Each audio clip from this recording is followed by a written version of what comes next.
Today we are going to be shooting and talking about this beautiful T-Series Browning high power made in Belgium that has been dressed up by MK3 Firearms.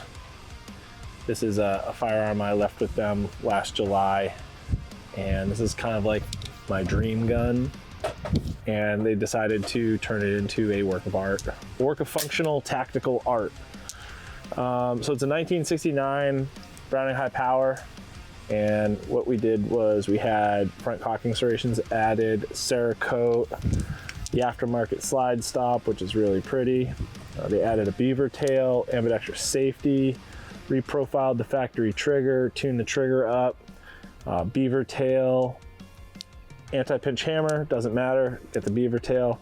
They did some rear strap texturing, front strap texturing, things. They polished the barrel, flush cut and crowned barrel. They swapped out some of the internals for some better aftermarket parts, more robust parts. Things an absolute dream. VZ grips, and then we decided to murder the whole thing out. I'm running a Holosun 508 TX2 on top, great field of view. You can see how skinny the slide is compared to the optic. It's a pretty lightweight gun for what it is. They added a two-stage recoil assembly in there. Super nice recoil spring. It never actually bottoms out. You can't compress the springs enough so it doesn't feel like you're hitting that metal wall. So it's a super soft shooter. We got a bunch of 15 round Browning mags, but it's all about this trigger. And we will show you this trigger. This is the press. And then we'll show you the movement into the press. There's no over travel, instantly hits that wall. There's a little bit of forward travel to go to the reset, but it's like 2 millimeters and then the break. It's beautiful. The trigger's unbelievable. One of the best triggers ever. Single action firearm. I think this is it's a Trijicon front sight post with a Trijicon RMR optic plate. Super beautiful gun. The Cerakote, the finish is awesome. This also had a slot cut in the rear from the factory to put the stock. So they put a piece of metal in there and a piece of steel in there, welded it all up and then blended it. So a total reboot of this iconic pistol. And it's probably gonna be in my top 3 firearms that I own. So can't wait to shoot it, put a ton of rounds through it, break it in, and it only gets better with time.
Yards, 1/3.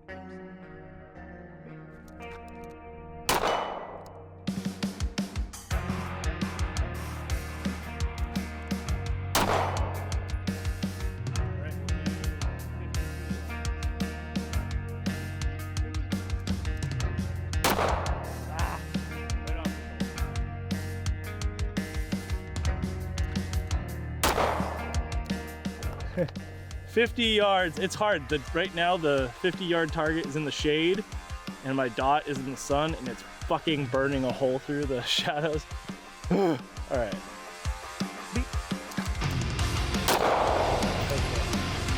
For the graze.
These are brand new magazines and a brand new recoil assembly. They put a recoil assembly in there that never bottoms out. I'm not running the slide stop. I'm not bumping the slide stop. So there's a likelihood that I just need to break my mags in. I need to break the whole system in. These are reloads. So if you're getting, these are some reloads I bought years ago. So maybe they're low on powder. They're not as OP as factory ammo, who knows? But it's not running slide stop right now. It's not having problems ejecting. That was a brand new gun. I think I only have like 100 rounds through it. So, might just need to break it. All right.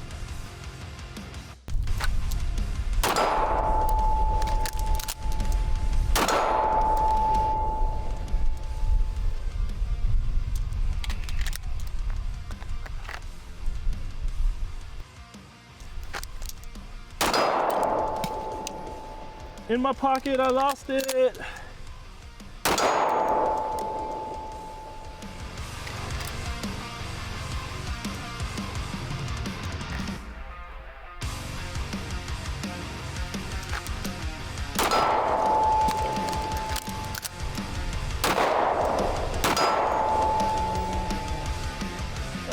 Lack of slide stop fucking killing me right now.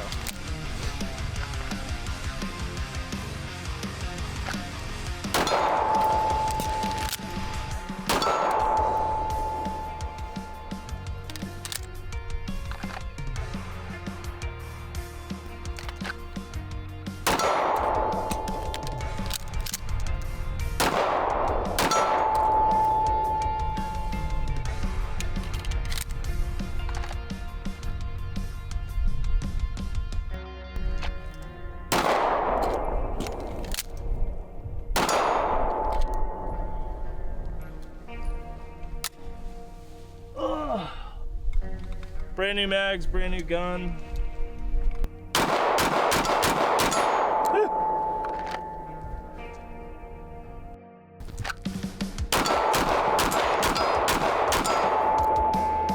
I'm trying to run it like it's 10 feet in front of me.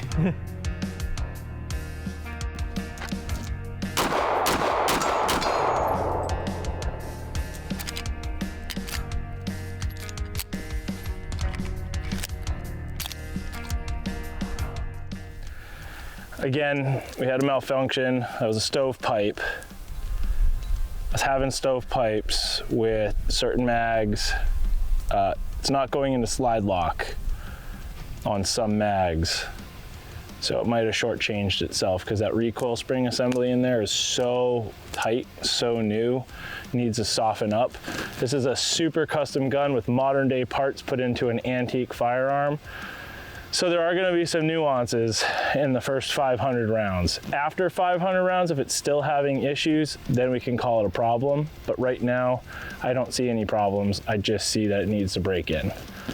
We're talking Cerakote, welds, balance, all this shit that is done to a gun that was built completely differently in 1969, 1968. The year of my gun. I think it's a 68 or 69 gun, but actually, let's look at it. It is no, it's either 68 or 69, but just needs a break in. All right. Lost the mag in my pocket.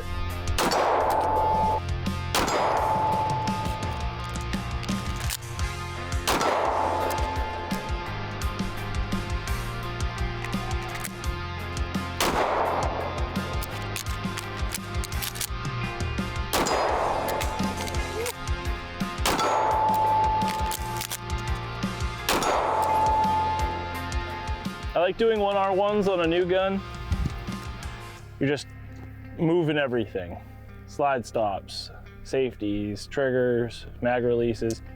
You're putting it through its motions. You're not just banging shots downrange. You're doing everything the gun needs to break in. So we're doing a proper break in.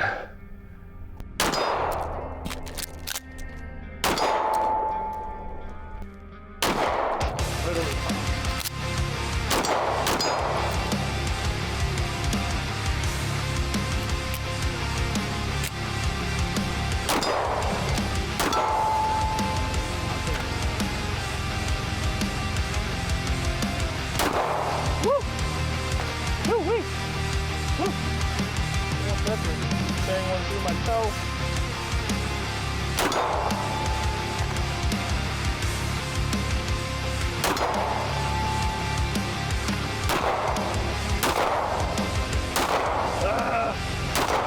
There we go. We'll do that one again.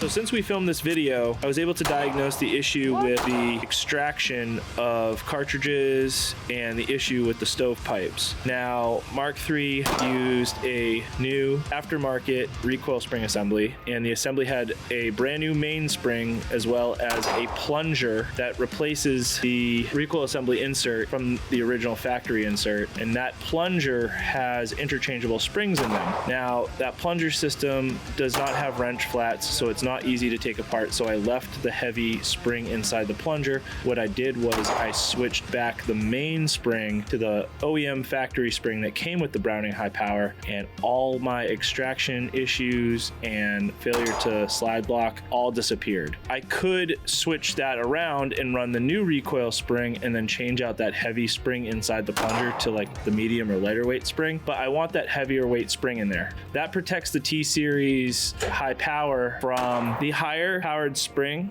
the heavy spring in the plunger assembly will actually protect the T-Series longer if you're using plus P ammunition and whatnot, because it compresses and you can't compress it all the way, so it prevents the frame from beating itself to death, because the T-Series frames are a better fit to frame to slide, but they're a softer metal as described by Mark III Firearms. So I'm running the factory spring right now after this video is shot, and I have no issues with extraction and no failures whatsoever.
There we go. So this is a Holosun 508T, and I like it because I can dial it down to a really nice night vision mode, and it has a crispier dot than the Trijicon. It's a Trijicon equivalent.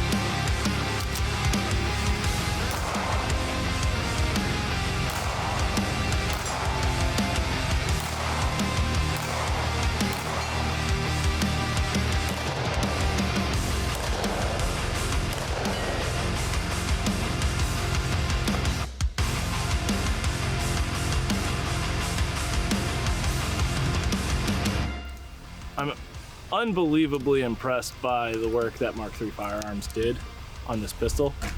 It is a work of art.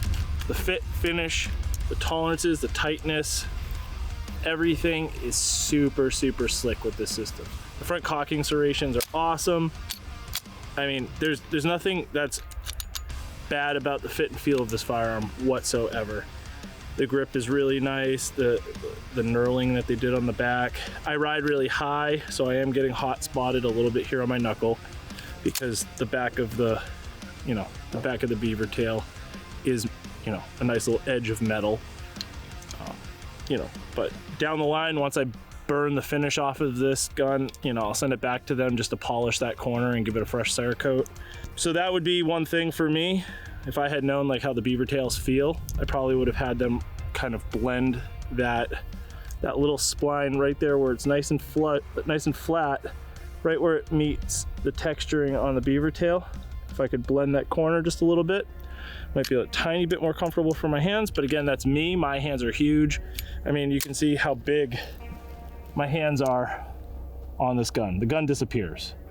So I would just blend that edge. That's my only one physical qualm, but that's again my giant asshole hands. Freaking runs awesome. It's a super soft shooter, and that recoil spring, I couldn't do that before today, before shooting that. If I was pulling that spring back, it wouldn't bottom out like it is right now. You can hear it. It's finally bottoming out. I couldn't get that spring to bottom out when we first started shooting this afternoon. So that means the gun's breaking in, the springs are softening a little bit, and it will work out all its kinks definitely within the next 500 rounds. So gun's unbelievable. This is like a holy grail gun, a modernized Browning high power by MK3 Firearms. This is the Costa Special. So if you have a high power and you are looking to get this build, this is the Costa Special. Check out MK3 Firearms. Awesome guys. Thanks for watching.